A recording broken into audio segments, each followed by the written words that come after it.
Hang on, there we go. Joe, I haven't gone live yet, but we'll... You're still listening to...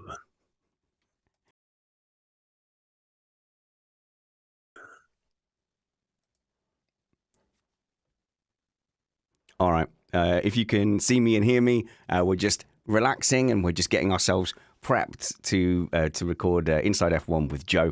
This is being broadcast to you in glorious 720p because I'm still on my 5G router. 3 weeks until I get fibre to the home, 300 up, 300 down. And that is, by the way, when we'll start having our call-ins again. I didn't want to try doing the call-ins when there's a slight chance of the internet kind of dropping out. So going to 720p should help us with the live stream, and then I'll upload an HD version for the general public later on. But thank you, patrons, for dropping in. And if you can hear us, you can be our sound check as normal. And look, you can catch Joe doing an impression of my intro, Joe. You're going to give Is it that what I'm supposed to do? Yeah.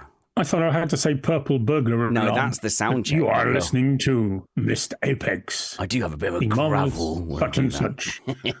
I used to do podcast thing brought to you from Colchester. Yeah, Colchester, innit? You're a Colchester. You're a Colchester fan. Do you know what we were saying to the kids, right? If you're in Manchester, you're a Mancunian, or a Liverpudlian, or a Geordie. Mm-hmm. There's no in the South. We don't do that. Like I'm not a Colchesterian. Aren't you a Colcunian? Is that what it is? No, it's not. I have no idea. I just made that up, but you never know. Whatever. I used to go to Colchester on a train. I used to change trains at Colchester.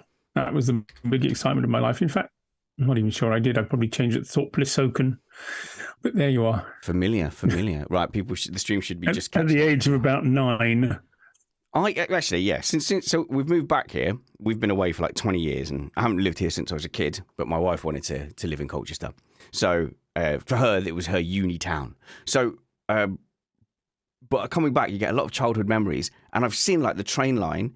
As a 10-year-old, I used to just get on the train and like go to Clacton on my own, and I would never. Yeah. I wouldn't even let my 12-year-old do that at the the world has changed, hasn't it? Changed, I mean, my mum used to put me on the train with my sister, age, I don't know, 8 and 6, at Liverpool Street, and she'd ask some lady in the carriage to look after us, or just keep an eye on us. That's amazing. And then we'd change at Thorpe-le-Soken and we go to Frinton. So, which was totally, I think actually Thorpe-le-Soken was to avoid going to Clacton, actually, because it was a ghastly place, Clacton. Yeah. Hang on. Okay. Sorry, I was in the wrong channel. Hi, Slack group. I'm here. Thank you, Maria. Okay, good. People in general, go back to the live stream channel. That was my bad. So now that you can see and hear us, and I'm not dropping frames on the internet, I think we'll get on with the show and stop pushing our luck and stop talking about happy childhood memories to Thorpe-le-Soken. Although I have to say, Clacton's a dreadful place. It is terrible, yeah. That's what my grandma said anyway. My mother-in-law said, when she was 6, she said they used to get sent off to go and get the bus and just go swimming by themselves. I wouldn't trust my kids now to go to a pool. And the thing is, we were in this whirlpool and we were at the opposite end, and my daughter went, the lifeguards can't see us. And I said, I wouldn't be risking your safety on the lifeguards, to be honest. I said, they are bored, hungover late teens who did a course. I said, generally don't rate your survival chances by whether a spotty McPherson up there can see you. Yeah, and we should. I said we'd stop wasting time, but that was a bluff. That's all we do here. It's just chats. Anyway, it's Uncle Joe.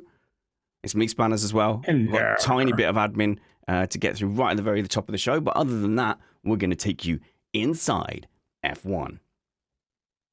Don't ruin my intro, Joe. He does it on purpose, Be edited out.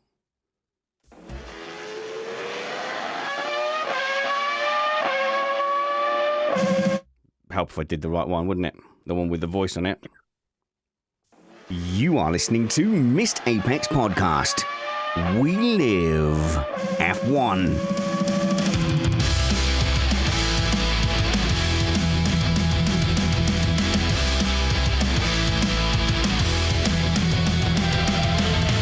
Welcome to Missed Apex Podcast. It's Inside F1 with Joe Saward on Missed Apex. I'm your host, Richard Reddy, but my friends call me Spanners. So, let's be friends. There's 2 bits of Missed Apex admin before we get underway. There are now 5 spaces left on the Missed Apex karting on July 1st at Brighton Karting, and we are now accepting entries for the Missed Apex iRacing Renault 3.5 Cup. That's available on the website now. Karting is July 1st, and the iRacing is July 7th for round 1. Email me spanners@missedapex.net if you want to come racing with us. But on to the business of the show. Today I am joined once again by the most experienced F1 journalist in the galaxy, someone who's attended every F1 race since 1988. He devours team principles like Tsunoda devours 11th place finishes, and he only stops the hunt occasionally to come to the shed to bring us inside F1. It's Joe Saward. How's it going, Joe?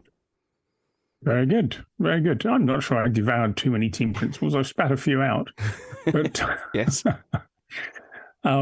Mostly I get on well with them. They're all right. Most of them. Who's your favourite one? I couldn't possibly comment, but no, I couldn't possibly comment. That would be subjective, wouldn't it? Do they have as much time for you these days than, say, like the 80s when there was less media and maybe only a couple of TV channels? Now they're doing constant interviews. Do you find it harder to grab them?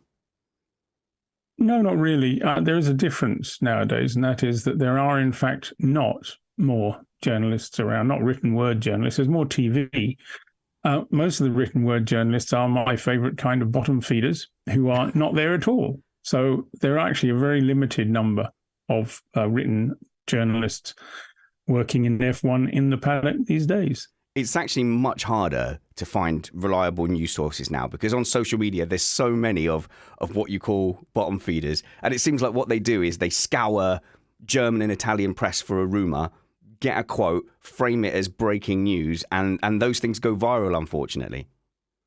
I think the word you're looking for, which I use all the time, is extrapolation. They look at watch the telly, and they, as you mentioned, they look around the world for news using Google Translate. They don't fully understand what they're doing, and then they put their own spin on it, and exactly that. They put an exclusive, exciting, sensational headline on it, and that's it. And they live off the things, but they have no clue what's going on.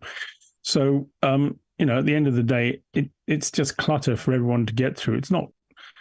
It is a problem for the proper reporters because it gets in the way, but it's not really, because at the end of the day, we've got the good stuff. They nick it, although they don't nick much of mine because I've scared a lot of them away by occasionally making up stories, and they all copy it. And I go, ha, made it up.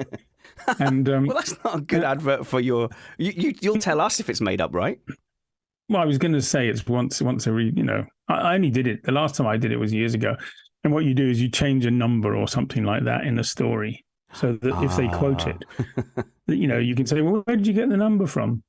And they went, my sources told me, well, no, they didn't, because I made that number up.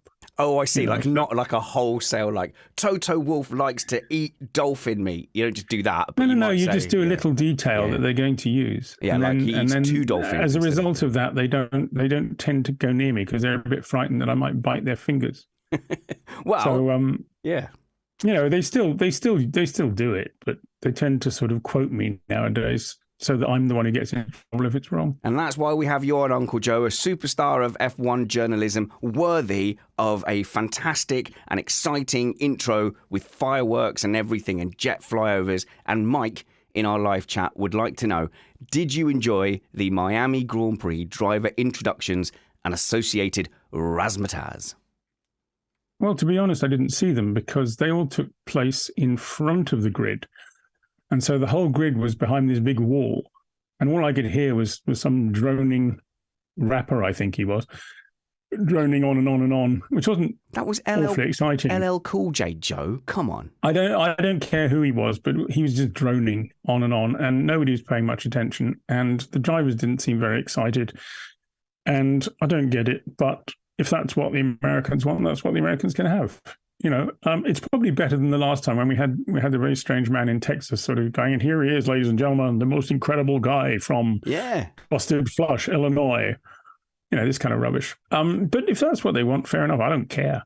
At the end of the day, it doesn't really matter what happens off track. It matters what happens on track. So you can have dancing girls and fireworks dancing people and fireworks if you like. Well done, Joe. Honestly. But well, they had dancing girls in Texas, which I didn't really understand. But I suppose not Texas. What's it called? Miami. But I don't. Apparently that's acceptable again now in North America. I don't know. I'm sure at Monaco we'll have a mixture of men, women, children, and animals probably. Just have beautiful people like the movies. Well, Monaco is not as beautiful as you think. It's not Isn't it? necessarily full of beautiful people. It might be full of a few plastic people. Because a lot of these beautiful people have to use plastic to stay beautiful, or at least they think they're staying beautiful, but in fact they're looking like nasty versions of themselves. Plastic surgery is horrid. Don't do it out there. All those people thinking of plastic surgery, don't do it. Natural things are better. Next time Martin Brundle can't do the grid walk, you should volunteer to take his place. I think it would be a very different vibe. Right. It would be a different vibe. I would go up and say, oh my God, that's horrible cosmetic surgery you've got there. That kind of thing. But what the hell, I'd be in the papers, you said I suppose. You could do what you want as long as what happens on the track is good, and that's what's important. It hasn't been great what's on track at the moment. We're looking at Imola. Well, that's a matter of opinion, isn't it? You see, because there we go. I would dispute that. Baku was dull, I accept. It happens occasionally that you get a dull race, not usually in Baku, weirdly.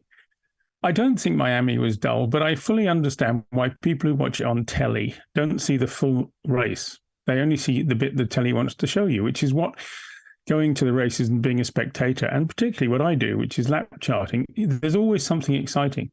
And there's a lot more things happening than you actually think, because the TV only shows you one particular section of it.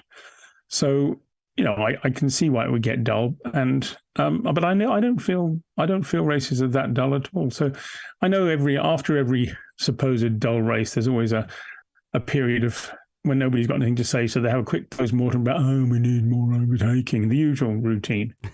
Everything is based on what happened yesterday. So next week, if we have a great race, the whole overtaking issue will be forgotten. Then we'll go to Monaco and everyone will go, we'll never get any overtaking in Monaco. It's rubbish, Monaco, though, isn't it, Joe? Come on, you could admit that. No, it's not rubbish. Monaco is what it is. Boo. It is a fantastic event. You have to go and see these raving lunatics driving their very fast cars through tiny little streets. And it is like riding a bicycle around an apartment or threading the needle through every cliche you've ever heard is true, because it's stark raving bonkers. But, okay, do you want them to overtake as well? No, can't have that. So qualifying is really exciting, and the race is generally done unless it rains. But, it's Monaco, and Monaco is part of Formula One. It's the way it is. It's a bit, if you turn it around the other way, you can have any number of overtakes in a NASCAR race, but when all is said and done, they'll throw a yellow at the right moment so they can have a rush to the finish, and it's all fake. As well as I do, it's fake. But it is the way it is. We don't do that. Not often, anyway. Yeah. Red flags. I'm curious to see next time that there's an incident in the last few laps. I'm really, really curious to see whether they are pushing this red flag 2-lap sprint race concept over finishing under a safety car. Of course they are, because all the teams, as we've been over this before, I'm sure, all the teams don't want to finish under yellow flags, which is quite correct. I agree with that. But I also believe that we shouldn't have red flags unless we need them. Because if you have too many red flags, you end up with Australia's, which was rather ruined by all those red flags. So, somewhere along the line there has to be. There's also, you've got to bear in mind as well that we had the incidents in Suzuka last year, where the race control got a bit frightened by stuff happening on the track, and so they tend to throw a red flag at every opportunity at the moment because they're not very relaxed about it, because it was that was downright dangerous. I'm not saying it was race control's fault that there was a truck driving around in the rain, but it did have an impact on their thinking. So this year we've just seen a lot of red flags, and I think they need to relax a bit. And this is one of the things that when you have new people in new jobs, or new people in jobs and other people who are new looking in and deciding what's right and what's wrong, they tend to be a bit cautious. Whereas Charlie Whiting has been around forever and was willing to let things run. And also, that made for a better show because he understood a little bit more about things. Now, at the moment, we're just going through this red flag phase, which is very tiresome, I have to say. Yeah. Particularly in practice and qualifying, when every single time anybody goes off, even if it's not very important, there's a red flag. So, generally speaking, though, people they don't throw red flags for very silly instances, as long as the car's moving again. But they do have. I think there's too many red flags at the moment, but I think it's just a phase we're going through. So. Before we go to some listener questions, just one on overcautious race control. Obviously, looking at the weather forecast for Imola, it's showing up on BBC at the moment as a 60% chance of rain, thundery showers. And so what we've noticed, though, in previous years is instead of going, oh, yay, there's going to be, some action in the wet, it's tended to be things like Spa and Monaco a couple of years ago, where they seem increasingly reluctant to get going. And it seems like they won't start a race on full wets. Well, there's a reason for that, and it's got nothing to do with tyres. It's to do with aquaplaning. There's a certain level of rain that is reached, and when you reach that level of rain, the cars just go out of control. It's just the way they are. And it's to do with the height they run above the ground, et cetera, et cetera, et cetera. So, and aquaplaning, you can't really afford to have that because people just go flying off everywhere because racing drivers being lunatics. You can't tell them. Just don't lift off. They just drive on until the world says, oh, wait, there's a law called physics, and bang, which is why they're racing drivers, probably, because otherwise, if you had cautious folk, they wouldn't be very interesting to watch, would they? So generally speaking, the inability to go racing is not about tyres. As we saw in Suzuka when they restarted there after all the incidents, it was extremely wet and they were still going for it. And this is when you saw the drivers at their best. So it's just to do with aquaplaning, that's all. And it's a call that the race director will generally make based on what he hears from the drivers as well. There's feedback all the time. So, they are they more cautious, the racing drivers of today? Probably a little bit. In keeping with the rest of the world, nobody can no one's allowed to voluntarily hurt themselves anymore. You're not allowed to be a loony. I think they do probably need a little bit of protecting from themselves. And like we've noticed a trend with race control where things that used to just be double waved yellows, now I guess because they're really after every second, we get this kind of pattern where it's double waved yellows, safety car red, and it seems to really happen in that kind of order now where they're like, okay, give ourselves just enough time to assess the situation and then boom. But that's also based exactly on what you just said. It's based on reports coming in. So if somebody's hit the barrier and the barrier is needing repair, that's a red flag. If there is, like Alexander Albon in Australia, there was such a lot of junk on the track after he'd gone off, sand, stones, whatever. That was too much for a few brushes. So that was beyond a safety car. Hence, we had the red flag, which allowed a machine to come around with rotating brushes, whatever they're called, and sweep everything up. So, that's probably more efficient than trying to get a bunch of guys doing it with a safety car going around, because every time the safety car gets within 500 meters, coming towards them, they have to rush off the track. So in the end, it was probably quicker to have a safety car and restart. Teams are not particularly keen on having restarts, particularly standing ones, because there's moments of higher risk madness for everybody. It's not madness; it's just a way of doing it. But it's better than rolling starts, which basically achieve nothing at all. So, because a rolling start, nobody or rarely does anybody actually go into a rolling start and positions change unless you have a little bit of DRS. Oh, yeah, you're not allowed DRS with a safety car, right? So, well, you can have a bit of chaos. If you remember when Bottas realised he was going to get out-dragged somewhere, I can't remember where, I think it might have been Hungaroring, but he realised he was going to get out-dragged if he went out of the last corner. So he slowed down all the way to the start-finish line, and the cars behind just didn't realise, and there was about 4 or 5 cars hit each other, quite slowly underneath the safety car. We saw something like that going on, and they didn't hit each other so much. We saw that going on in Melbourne at one point, and we saw a very slow restart in Baku, I think. Maybe it was in the Formula 2 race, but there was certainly one where, they literally crawled to the line, And then, because again, if you're the front guy and you've got that much ability to slipstream, you're going to lose. It's a bit like the old days, slipstreaming at Reims or Monza, where you didn't want to be first going into the last corner because you would not win the race. So they'd all hang back. You'd have these sort of piles of cars at the last corner, waiting for somebody to go for it, and everyone else would immediately leap behind them and out-drag them to the line. No, so it's just, people complain about DRS, but it's not very different to slipstreaming. It's just the physics is man-made as opposed to physics being physics. Well, a defender of DRS. I'm not defending DRS. I'm just saying it's not the great evil that people make it out to be. It's a very clever solution to create slipstreaming when there isn't slipstreaming. There's nothing wrong with that. Maybe I think if people framed it how you framed it, because I don't think many people talk about it in those terms of slipstreaming happens anyway, DRS exaggerates that. What they should call it, the slipstreaming. I don't think it exaggerates it. What it does is it creates it when it's not necessarily there. Because you've got the aero disruption that used to be the problem. Yeah. It gets rid of aero disruption to some extent. So I honestly don't see a problem with it. I just think, there have always been slipstreaming races and battles and tracks. And all this is a way of making that happen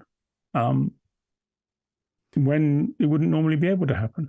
I don't think it's a bad thing at all. So it was a rant I was having to our Chris Stevens actually this morning. And I said, everything that everyone complains about in Formula One is to do with aero. So, the dirty air, having to use DRS, not being able to follow. And the only advantage is lap time. And then a disadvantage of more aero is the tracks are effectively, the corners are straightened out. Everything becomes quote unquote easier, less opportunities for, long braking zones to overtake.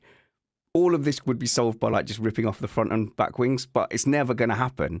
But all the things people complain about are because of these big front wings and big rear wings.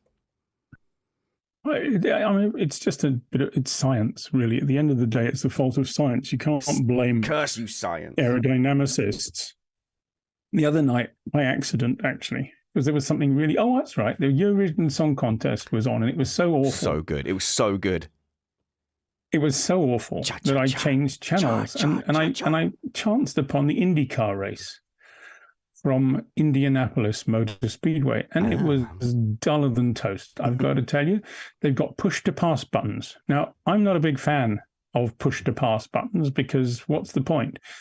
People say it's the same as slipstreaming, da-di-da-di-da. Yeah, maybe it is. But, somebody goes past one lap, the other bloke goes past the other lap, and if you don't have enough bits and bobs, you can't do it the next time around. But it was really not very interesting. And they had so many pit stops, because their cars won't go very far and all that sort of fuel they have to burn. And they have to change the tyres all the time. And I just got bored watching it. And I'm thinking, I should be getting excited because everyone gets excited about IndyCar racing and I'm not. And it's not necessarily their fault. I mean, it's a one-make championship, two manufacturers with some different aero. But at the end of the day, they kind of finished where they started, if you like, except if they made bad mistakes. And it wasn't that good, to be honest. So I'd much rather have Formula One because at least it kind of feels less artificial, if you like. Maybe that was just because it was Indianapolis Motor Speedway road course. I don't know. I'll probably upset a load of people now. So yeah, email joe@internet.com. No, he's at Joe Saward on Twitter. I'm assuming you don't have your DMs open on Twitter.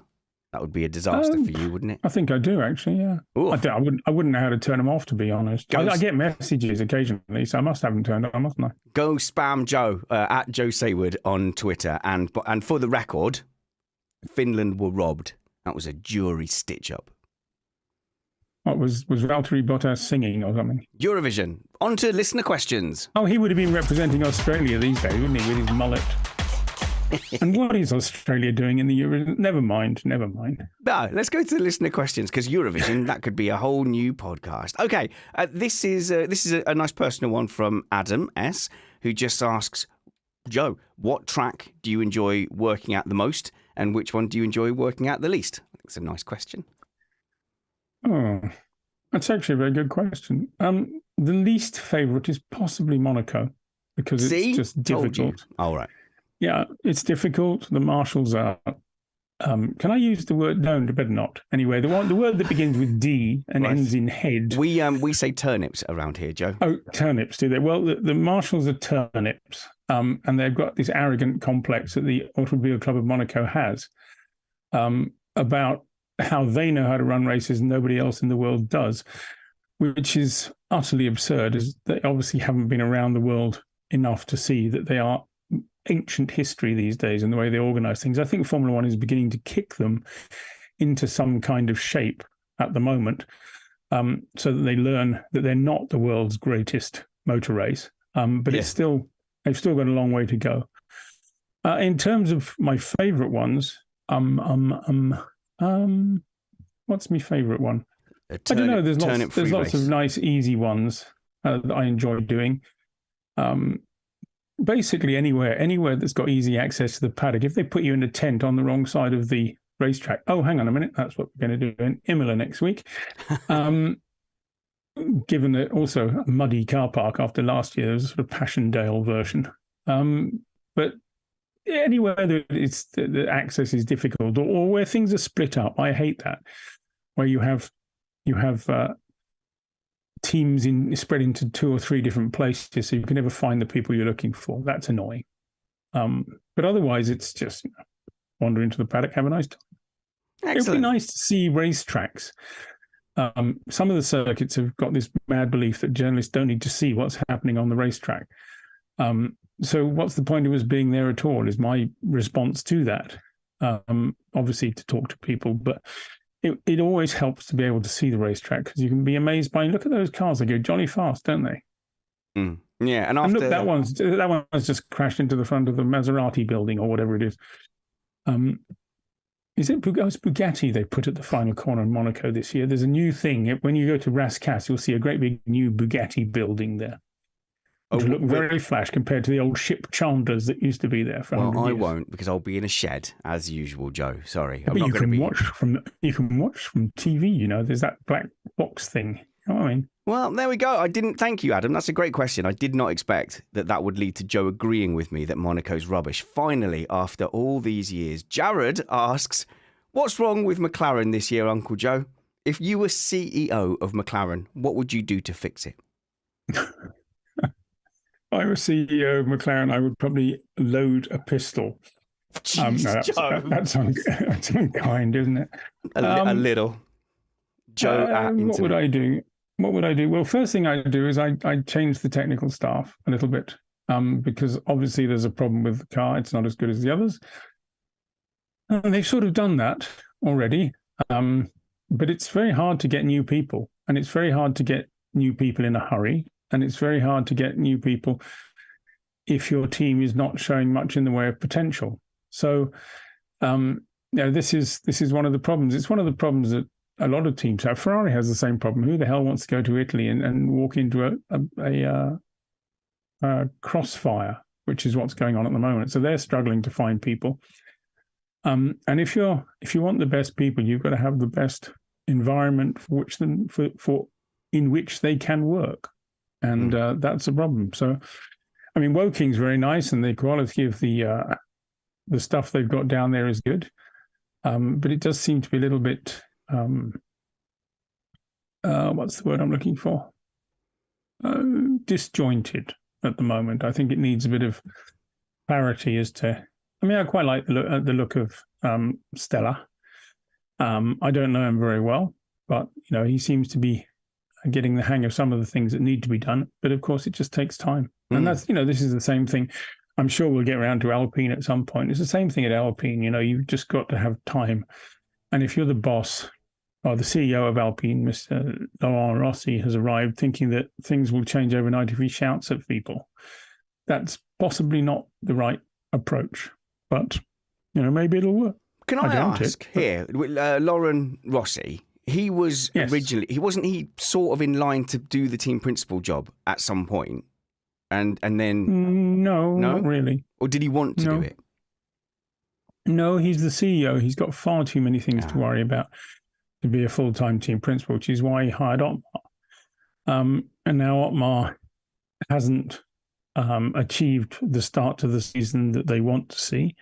And so he's basically telling Otmar that the team's rubbish, which is not necessarily the right way to do it. But, who am I to lecture the CEO of Alpine, who has other things to worry about? He's got a bit of a challenge on his hands. I don't know if you know the Alpine plan. They produce 3,500 cars a year. Yeah. And the project is to produce 150,000 cars a year by 2030. So he's got a lot of work to do. He's also got to find people to buy all these cars that he's going to produce. Personally, I think it's madness. But they've done a very good deal now with AutoNation in America, which is a second-hand car dealership with 300 outlets, and they will basically sell Alpine. So he doesn't need to be in league with another manufacturer or open a whole bunch of dealerships because he's got AutoNation going to do it for him. I was just looking. I've never seen. He's a clever guy. Yeah, he's a very clever guy, but he doesn't necessarily know the intricate ways of running things in Formula One. It was nice and public, though, isn't it? That's always a bit of a red flag. It's a real public dressing down. Yeah, but it's a bit like me wandering into I don't know, an automobile show and saying, "Well, you're not doing that right, are you?"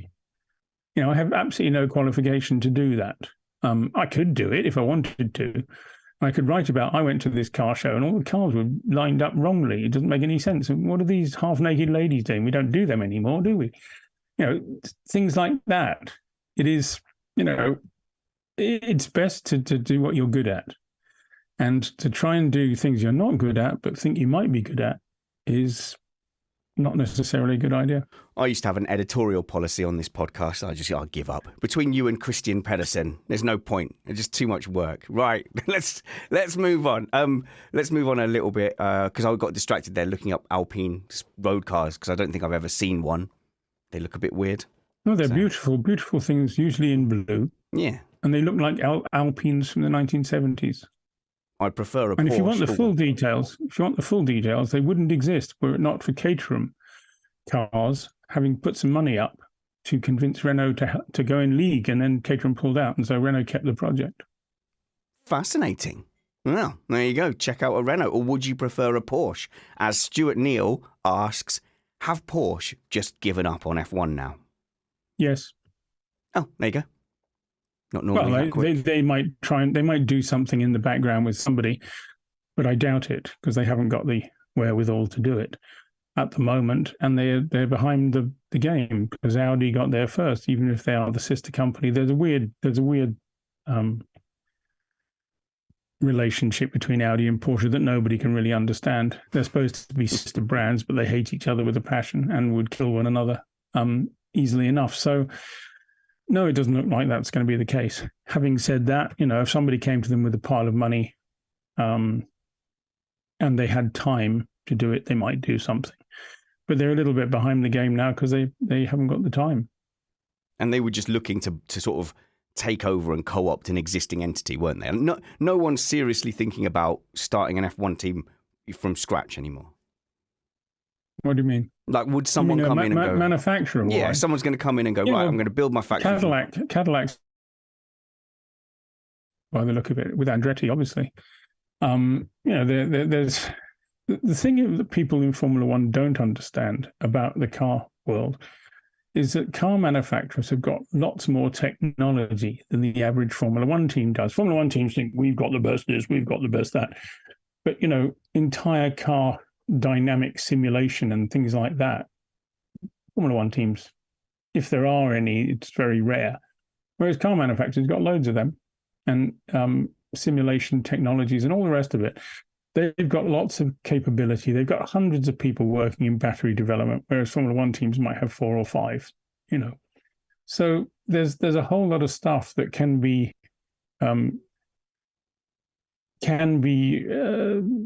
fed into Formula One from manufacturers. The problem comes when a manufacturer thinks they know how to do Formula One, because inevitably they don't, and they make a mess of it because they think they have a sense of superiority because they're big companies and they're very successful usually, but they don't know how to do Formula One, and they all make the same mistakes. And you hear it and you laugh and you go, "Oh, go, we'll just wait for the next one," and somebody else will come in and do the same thing again.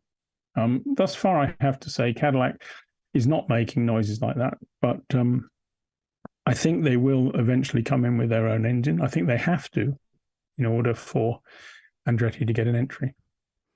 I wonder if F1 is guilty of that in general, like you said there, of assuming that because it's a glamorous sport and the fastest track car in the world around round corners and bends, that they have the highest skill level of engineering and technology. And there's actually a lot of parts of F1 where they're borrowing technology from other fields, and actually it's quite a limited pool of people. Yes, they're the specialists, but there's not actually that kind of wealth of people that know and understand F1 enough to drive it forward and let it catch up with, say, things like defense or automotive. Well, I'm not sure I agree with that. What happens is that they suck in very, very good people from lots of different worlds, including defense. And they take the ideas often out of aviation and they apply them to cars. And so within the very narrow restrictions that there are within Formula One, they are the best people, probably.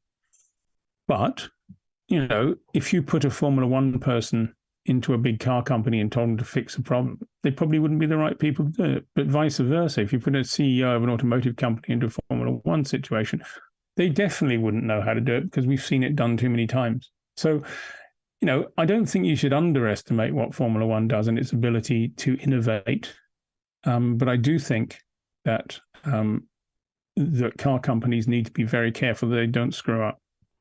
All right. Well, let's stick with teams for a bit. I didn't think that question would get as much mileage as that, Stuart. Thank you very much. Always nice to have a glimpse into the relationship that F1 has within the wider engineering, economic, and political world. It can't be a bubble always. Now, without suggesting that anyone do anything bad to themselves, Uncle Joe, the next question is: how is James Vowles doing?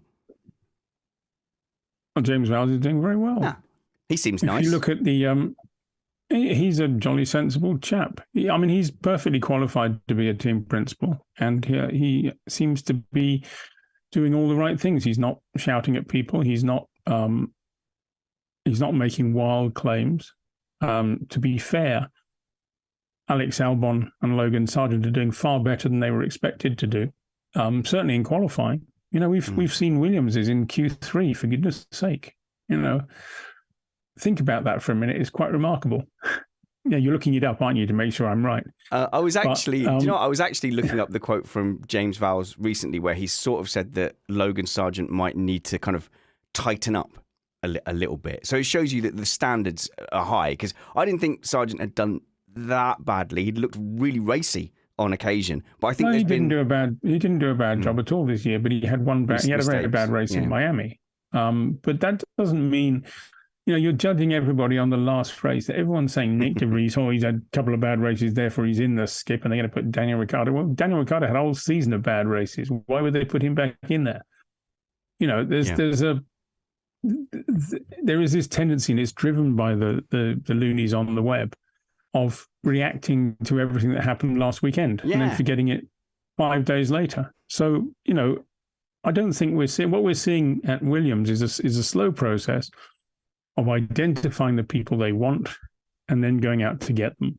Now, we will start to see that happening in the months ahead.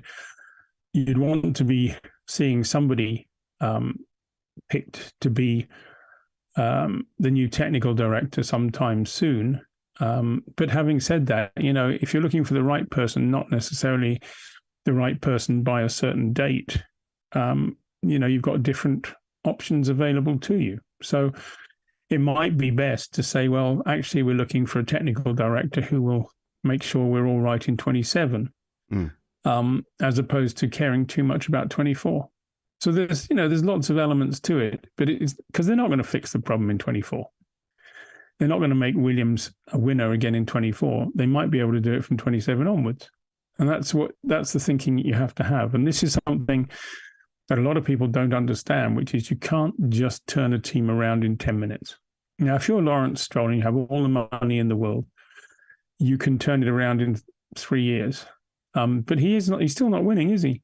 And he's not going to win this year, even with Fernando Alonso. Certainly there's only one car team. But, with Fernando Alonso, who finishes every race 30 seconds behind, everyone goes, isn't he fantastic? He's finished third 27 times. Yeah, he has finished third 27 times, but it's not going to win unless the two Red Bulls collide with each other, is he? So, and even then it's not guaranteed, because Ferrari might even manage to get a car to the finishing line, or Mercedes will be there. Or perhaps one day Alpine will be in the game too. So, the fact is that it takes a long time. It takes an awful lot of money, and it takes a lot of commitment and finding the right people. And they're all trying to do that. And that's the hard bit. Well, look, people don't know this, and I know you don't really like to talk about it, but you and Lawrence Stroll, you often, you go to a tequila bar in Monaco together. It's basically their Friday night thing. I'm not going to pry any further than that, Joe, but I know you have the inside scoop. Aston Martin. No, I don't. I'm not interested. I am not one bit interested in anything that Lawrence Stroll says, to be honest. He's just there. He owns the team. It's his money he's burning. That's his problem. But in terms of, would I trust anything he said? Not really, no. Because, and you have to, though, when you've got someone like Lance Stroll in there. You can talk to people around who know what really is going on. Oh, no, I meant people who just spout things. I meant Lawrence Stroll. I don't think he's going to come out in there and go, yes, my son, he's being shown up by Fernando, and we're going to have to do something about that. You might find that Fernando's car starts having issues. But how? That was spot on. That was better than I expected it was going to be. Not practiced at all. But he, at some point... But Fernando is being utterly ridiculous at the moment, which is fine. Good for him for trying at least. He's being totally obsequious and saying, things like, oh, super overtake there by Lance. I saw it on the TV when I was driving around, which makes him look very cool because he can watch TV while driving Grand Prix. And it makes Lance sound great. And the other day he said Lance is a world champion material. Well, really? Can I have some of what he's been smoking, please? It's not true. He's saying that because he wants to keep his drive. And if he says bad things about his teammate, like my teammate's not good enough and it's holding the team back, if he says that, Lawrence is not going to be a happy bunny, is he? No. So at the end of the day, Aston Martin Racing is it's a vanity project, isn't it? One way or the other, because I have no idea why they took on the Aston Martin road car company, because it's not T-shirts, it's not selling fashion. It's a heavy industry, and it's going to cost them a fortune. And it's always been an unsuccessful car company. And why is it going to change now just because some fashion magnates got hold of it? I don't get it. And why has he got hold of it? So that his son can have a Formula One team, because he can't actually get a drive elsewhere. Let's be brutally honest about this. Even with all the money they've got, he's in year, 6 or 7 of Formula One now. Yes, fair bit. He's had every chance. Everybody else gets 2 years. Even Mick Schumacher got 2 years and then got slung out because he wasn't good enough. But Lance is still there. So what does that tell you? It's a problem because it does hold back a racing team. Wow. And another thing. And another thing, you clouds. Why do you taunt me, clouds? I think, my son, he's not very good at remembering to drink water. So we have various alarms on his watch. So it'll come up and it'll go water. I'm sure Alonso has one of those, mid-race, is praise Stroll, give Stroll advice, just to, because by clockwork, he seems to do it once or twice during a Grand Prix. But there we go. But it is, I suppose it's a clever way of staying in with the boss. But ultimately, when push comes to shove and they're going into a corner side by side, unlikely though that may be, but Alonso is Alonso. He's deep down an animal, and he is somebody who wants to win. And is he going to back off for the boss's boy? Well, we'll see. I hope not, because he's no longer the animal if he backs off for the boss's boy. He's just a devious person who is going to let Lance get ahead once. I mean, Lance is just not there. Sorry. He's quick over one lap. I'll give him that. All right. Yep. That's Joe said that, not me.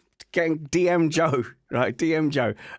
We'll get on with some more listener questions, Joe. But I just wanted to make sure people don't miss out on the opportunity to catch your blogs. The Green Notebook is a fantastic, almost like travel log of you going around the world. And of course, you have the GP Plus magazine, which is a PDF. Hang on. The Green Notebook is more than a travelogue. It's a travelogue with all the really good stuff in it. No, it's about what crisps you have at the airport. No, but well, that's also true. It's about traveling the world, but it's also about what's really happening in Formula One. It's a news column. It's disguised as a travelogue. I like the bit where like, oh, I had to wait for 8 hours and I had some crisps. That's my favourite bits of that. Yeah, well, that's part of the game, isn't it? That's what we do. Good. You know, I'm just describing life as on the Formula One scene because lots of people would like to do it. If I may give you a compliment, right? A lot of the journalism we get now, it stops you in the street. Basically, it's like a street performer. Right? It stops you in the street and says, "Hey, read this," and you go, oh, "I'm angry now." What I would say about that, what I call a travelogue, is it's appointment reading. So I go, okay, this is when I sit down and I read that. It's a proper bit of writing rather than Horner slams Marco into a sewer grate. Yeah, so I'll go. I'll recommend Joe's Green Notebook, and you and I are hooking up which is on Joe Blogs F1, Joe Blogs isn't it? F1. There we go. Just search for Joe Blogs F1, and you'll find all his stuff. But we are trying to find a date after Barcelona for one of the virtual live audiences, which have been very much enjoyed. So look out for that. I'll get that out on our social media as soon as we've planned that. But also check out GP Plus magazine, which is like a PDF. It's on a wax tablet. Every week on a wax tablet, you do a race review, but it's got loads of other great stuff in there. And also, there's also the JSPM newsletter where the really good stuff is, which is one of those old-fashioned PDFs as well, which comes out every Monday morning and is all the good scoops that doesn't all go into the Green Notebook. So if you really want to know what's going on in the industry, and lots of the teams read it, not just in F1, but also on the other side of the pond and also in Australia, all over the world, people read that one because they want to know what's going to happen. Nice. Let's get on with some listener questions. Ooh, where should we go? Ooh, because you touched upon Nick de Vries, Paul Johnson is asking, what's your take on Nick de Vries and what has gone wrong with him so far? Why isn't his stellar drives as a stand-in for an Albon, why hasn't that translated to performance and results this year? Okay, well, there's a couple of reasons for that. One is that Nick de Vries is a lucky chap because the one race where he stepped in for Alex Albon was the one race where the Williams was going to be stellar. And if Albon had driven that car that weekend, I'm sure he would have done better than Nick de Vries did. But he didn't because Albon is the unluckiest racing driver in the world. Everything always goes wrong for him. So Nick was lucky. That propelled him into the seat he's got, in part helped by the fact also that Alonso messed up the market by moving off to Aston Martin, opening up a space at Alpine for Gasly. So as a result of that. Now, the other thing that people have missed, I think, this year is that Yuki Tsunoda is doing a hell of a lot better than people think he is. And it's because the car's not particularly good. He's not showing up as being as good as he is, but he's beginning to look like a proper, serious, reliable talent. Oh, I hope so. Which in the past, he's had the talent, he's had the speed, but there have been lots of things wrong with him. It's taken him a long time to learn, but he is looking very, very good now. And he's a very solid performer this year, if you look at the way things have gone within the restrictions of that car. And so I think that Nick has arrived in a situation and found that Yuki Tsunoda is not the pushover he thought he was going to be. And Nick, he's got a lot of talent, but Formula One's more than talent. I'm a Tsunoda fan. I want Tsunoda to do well. I love his passion. I like his approach to racing. And I don't mind him on the radio. I don't think he's by far the worst person when it comes to team radio. If Raikkonen did much worse and he was considered like, oh, he's so funny, isn't he, Raikkonen, screaming for his steering wheel. So I feel like he's been unfairly treated in that way. But here's my fear is that what if, because Tsunoda was a step behind Gasly, what if the car isn't as bad as it looks, and it's just Tsunoda hasn't taken a step up, and actually De Vries really isn't hitting the ground running either? It could be that the car's not that bad, and you've got a driver pairing that's not sparking. And I hope that's not true. I hope that car is trash, and Tsunoda is getting every ounce out of it. But it's hard to tease that apart. Well, I think that the engineers will know the answer to that question because they have data, which shows you how good the car is. I haven't sat down there and read through all the data, but the impression I get from within the team is that the car is the problem, not the drivers. Interesting. So I I think that's probably quite likely because, teams mess up. That's what happened occasionally. Look at McLaren. Look at Mercedes. Look at Ferrari, come to that. In fact, look at everybody apart from Red Bull. From Red Bull. They should have just spent more money, Joe. That's the thing. No, it's not about money. It's about the ability to use the money in a sensible fashion. Everybody says it's all about money. It's not. Look at Toyota. They spent more money than everybody, and they were a complete and utter bust. So why was that? The Ford Motor Company, disastrous. Jaguar Racing days. Why was that? It's not about the money. Okay. It's about using the money. What a quick follow-up on Tsunoda. Why has he got... I feel like he's actually got a bit more of a chance than a lot of Red Bull juniors would have gotten. Under a weight of criticism, but they've stuck with him. Why do you think that is? Honda. Oh, goodness me. Hang on a minute. I got told Honda were out of Formula One, and that's why we needed an engine freeze, because it's Red Bull powertrains, and it's nothing to do with Honda, Joe. So it can't be Honda, can it? But it is to do with Honda, isn't it? I know. It's obviously still to do with Honda, because that's just the way it is. And he's had more time. He's also quick. You got to bear that in mind. He's not a fool. He's quick, but he's flawed. And Honda have got until 2026, they are involved in Formula One to a lesser or greater extent. So it makes sense. Red Bull has 4 drivers available, and they make a horrible job with all their juniors. So, why don't they just use a Honda junior who might be useful? Politically, it's a very sensible thing to do. And the fact that they have to bring in somebody who's not a Red Bull junior sometimes, quite often actually, is because their program is such rubbish. So, there's far too much pressure placed on young drivers in the Red Bull scheme. They are judged every week. They fall in and out of favor. They don't get much support. Marco's right in a way, in that drivers shouldn't need too much support, but some of them need some. You can't just hope that everybody is strong enough to take a battering when things aren't going right.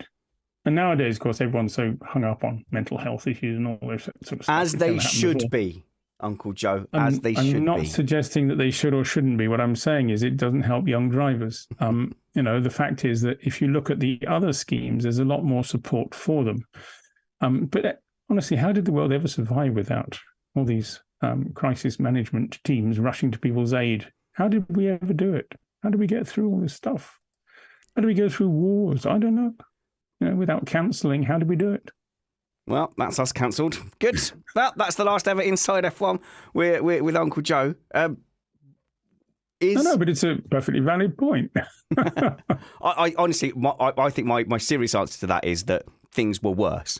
Things were worse. Yeah, maybe. And now we're trying to make them but we better. still got through it, didn't we? So yeah, I don't want to just get through. I want to thrive, not just survive. Okay. Very good. F1 in Japan thrive away? Will F1 in Japan thrive if Tsunoda gets promoted to Red Bull?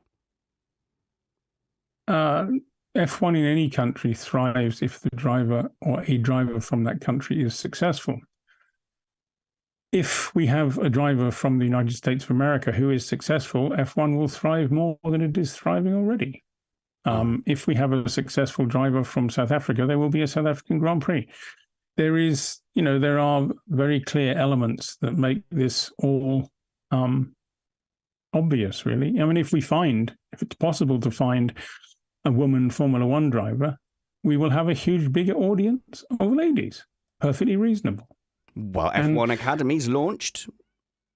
Yeah, I know, but it's a long, long process. It's not just stick him in a car and see who's good. You've got to find the right people. You've got to nurture them the right way. You've got to give them time. You've got to give them things they haven't got. It's really a long time process. And I don't think people realize that unless you get a really exceptional person coming along, it's not going to happen overnight. And it's not because nobody wants it to happen. Believe me, everybody in Formula One wants to have a female driver in Formula One because they realize it's good for the sport. And the sooner we can find one, the better. But you can't find them that easily. And that's the problem. And that's true of engineers right across the board.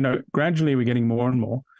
But the qualified, if you read people talking about this, they all say the same thing, and I can attest to it, which is qualified people, there aren't enough candidates because they just don't exist at the moment. They will in time when they have the right kind of training programs and mentoring schemes and all these things you need. But right now we don't. But it's not because we don't want it. No, good. Oh, you got through that without causing any trouble. I didn't even mention the fact that if you really want to be a female in motorsport, Joe, don't. The best thing to do is to be a TV commentator, really. And that will change over time. And there's been reports that... You reckon there'll be more men coming in the future? I think that there has been a lot more women watching Formula One. And I think the statistics that have been bandied about from F1 certainly seem to be reflecting that. So long may that continue. There's some listener questions, Joe, that aren't related to any potentially thorny topics at all. And Maria, a lady... in our Slack group is asking, is the current Mercedes... How presumptuous of you to suggest that. It might be a man called Maria. How do you know? Maria, the human being called Maria, is the current Mercedes mostly an Allison-led concept, presuming its inception was made before James went to the CTO post, hence the switch of roles. Mercedes is, I think, quite transparent generally, but the narrative for this switch feels like it's a bit lacking. Well, I think James answered that one himself the other day by saying it's simplistic to suggest that one person makes a difference in a car. It takes an awful lot there's 1,000 people working there producing a car, and the fact that one person stays or goes isn't necessarily the reason it's successful or not. So, yes, he was involved in things. So was Mike Elliott. The fact they switched jobs, it's just a different... it's just a different way to manage the way people have talents that are important. James's talent is, as they've said, as the man in the trenches leading the troops, and he's very good at that. He's an inspirer, an inspirational guy, whereas Mike is perhaps not as inspirational, but he's very clever and can think in a very clear and intellectual way. So, there are some people who are good at strategy and some people who are good at leadership. And I think that's what it's all about. And as to the actual impact on the car, well, we will see in time if that group of people can produce a better car, which I think they probably will. I think the transparency is interesting. And why would they tell us each and every decision as it goes? But I got the feeling that the decision was really made race one. And everything since then has just been carrying on as normal, while in the background they've bringing this concept in. But it seems from Wolf's comments, everybody seems to know who made the decision, and nobody seems to accept what the team says, which is that it was done by an internal process of thinking about what was best for the team. You can say I fall for that argument if you like, but I actually believe that's the case because that's how they work. And I think that, and that's why they've been successful, because there's no delusion going on. They're going, well, this is failing. Why is it failing? What can we do to make it better? So I don't follow this sort of cult of personality, if you like, in all cases. Adrian Newey has flaws too, He's surrounded by a whole bunch of very good people who adapt his inspirational thinking to make it successful. And sometimes maybe the inspirational thinking doesn't come from Adrian Newey. It might come from some of the others. No, we don't know their names. They don't matter. They're all called Derek. Well, we do, actually, if you want them. But yes. Shout out to some of the Red Bull design team. Well, the Rob Marshalls of the world, the Pierre Vachets, I'm trying to remember his Balbo, the aerodynamicist. I think it's Enrico or Enzo. I can't remember which. He'll be very upset if he listens to this, which I doubt he does, but you never know. There are strength in depth because they get every so often the other teams go to Red Bull and nick everybody they can get their hands on. Yeah. And then another generation rise to the top and they get nicked as well. So, it's just the way it is. And Mercedes is a little bit the same, but Mercedes has a slightly different, more inclusive sense of unit, which is why they tend to lose fewer people. Because this is why they've been world champions for so long, because they've held it together. They also have contracts which are quite complicated to escape from as well, if you wanted to. But if they don't want you, you can get out quite easily. All right. Well, a personal question from me: are the upgrades going to work? I have no idea. Let's wait and see. Guess. Well, how am I supposed to guess? I don't know. You talk to people. How happy do they seem? Well, to be honest, I haven't talked to them about that because I don't think anybody knows. All you can know is whether or not it's an improvement on what you've had before. They seem to think that is. But is it an improvement when compared to everyone else's improvement? Because Formula One is constantly improving week after week. So we don't know. Let's see. Maybe not. I think it's basically it's a race one car, isn't it? And whilst everyone's waiting for this magic bullet, it's effectively this is what they wished they would have had in Bahrain if they could go back in time. Might be. Who knows? I mean, I was hoping it's easy to. Well, yeah, but sometimes you can't make it up. You can make it up. It's easy. You just join the internet clutter and say this is the answer. But we don't know the answer quite often, and to say we do is delusional. So we can guess. Maybe we're right. Maybe we're wrong. Okay, I'm going to guess then because Joe said I could. I'm going to guess. It's brilliant. Okay, good. And we've got time but it still probably won't. It won't be brilliant enough to make up the 30 seconds. I'd 30 seconds a lap. 30 seconds a race. They are behind Red Bull. Yeah, I'd given up on that, but I did sort of get this feeling that Aston Martin is still Alonso is still there in that position. I think I said it after the Miami review. Not by default, but there is a gap ahead of them where there should be a Ferrari and a Mercedes. I think the season will be much more interesting if Mercedes and Ferrari can work their way back into that gap. Maybe. The other thing is, remember, I mean, we were talking about money and knowing how to use it, but you've also got to have enough money. Now, where, for example, Alpine has suffered in the past is they have a much smaller budget than the big guys. So even if they know how to use it, you might say they've been using it very effectively to be where they've been in the past. But they are, it's a very small budget, which is why they're selling a percentage of the team to get more money in so that they can invest in things they need. Excellent. Joe, I actually do, like with all my shows, stick to our strict hour time limit. So I think we've got just enough time for two things. One, Rob Ashley is a big fan. He's saying, can you wish him a happy birthday for turning 40? That's Rob Asher. Well, thank you very much. That's very kind of you. That would be a while ago now. No, but he wants you to wish him a happy birthday for turning 40. Oh, I see. Sorry. I was thinking you were wishing me a happy birthday. Yes, happy birthday. Have a wonderful time. I should have pre-warned you about that. 40 is jolly fun. Yeah. I won't tell you what I was doing my 40th birthday, but it was very naughty. Oh, well, please don't. There's been quite enough trouble. If you keep hearing big cuts and skipping audio in this podcast, it's because I've taken the knife to it. And let's see. And this is quite a nice one from Sam, who just says, Joe, what's your highlight of the season so far? What have you liked? What do I like so far this season? I just think we've had I like to see excellence. Okay. And I like the way in which the Red Bull works. I like the way in which Max Verstappen drives it. He's been quite unlucky, actually. People are far too busy banging the drum saying Sergio Perez is a championship contender when clearly he's not. Vamos, Checo. Yes, Vamos, Checo is all very well. It gives you a bit of a buzz and all the rest of it. But the bottom line is that Max Verstappen's way ahead of him. So I like to see excellence, and I've really enjoyed Max doing well. I don't enjoy people not doing well because, you kind of feel their pain. There are some people I don't particularly like, so feeling their pain is, slightly enjoyable. But, as a general rule, I hate to see people suffering, if you like. We're in this game not just to make money. We're in this game to race and to have fun.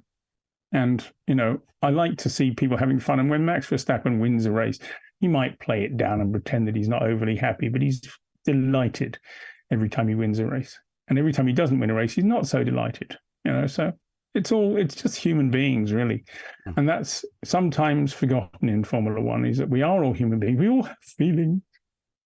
All that sort of stuff. Am I allowed to weep now? Now here's a long list of people who Joe would enjoy seeing suffering. No, we can't do that because we are out of time. Go and search for Joe Blogs F1. We'll put links to his stuff in our show notes as well. And keep an ear out because we will tell you when the next virtual audience with Joe Saward will be. Joe, thank you so much for your time. Pack your brolly for Imola, and thanks for joining us in the shed.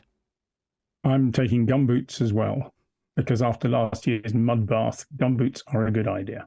Join us at 8 p.m. on Sunday as we review the Imola Grand Prix live with Matt, me, Christian, and Alex Van Gien. But wherever we see you next, work hard, be kind, and have fun. This was Missed Apex Podcast. Are we successfully controversial enough for you? The last ever Missed Apex Podcast. No, do you know what? I was holding my breath a lot, Joe, but we got through it. I call that... Well, we get through it every time. I try not to get into fights anymore. So, who's there? Who's off screen left there? Off here? Yeah, you're telling someone to be quiet. Oh my goodness, no! Oh, we're into post show now. It's only the live stream seeing us. No, I was shouting for several reasons because basically they got home from school and I think opened every internet device that they had, and I just went, "Oh, great!" Because we've not got the greatest internet at the moment.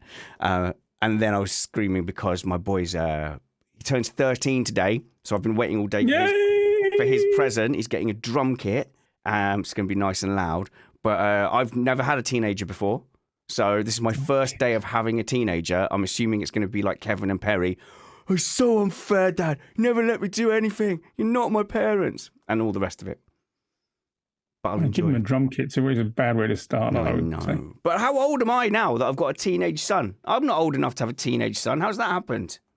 Rubbish. You should. I've got a 29-year-old son. Yeah, but you're established old. You're an established old person. Look at me. I am not. I'm in the first throes of youth. How can I have a teenager? Yeah.